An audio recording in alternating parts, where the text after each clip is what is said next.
ഇന്ന് അച്ഛൻ്റെ ഹോസ്പിറ്റലിൽ നിന്ന് ഡിസ്ചാർജ് ചെയ്യുന്ന ഡേ ആണ്. എല്ലാരും തിരക്കായോണ്ട് ഞാനാണ് ഇന്ന് അച്ഛൻ്റെ കൂടെ ഇരുന്നത്. എന്തിനാ സന്തോഷിക്കണത്? അച്ഛന് ഡയറ്റ് ആയിട്ടുള്ള ഫുഡ് മാത്രമേ കഴിക്കാൻ പറ്റുള്ളൂ. സോ 3 നേരവും ചപ്പാത്തിയാണ് കഴിക്കുന്നത്.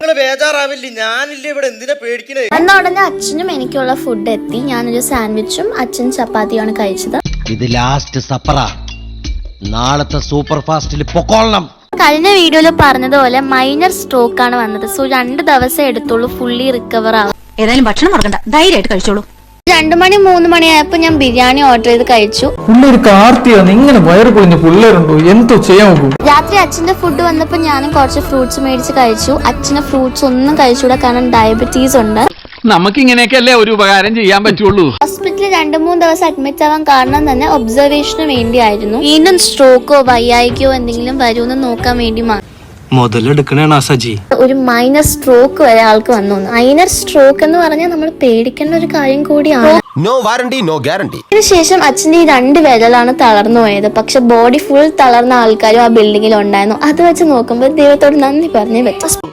എനിക്കതിൽ അദ്വൈതമായ സന്തോഷമുണ്ട്.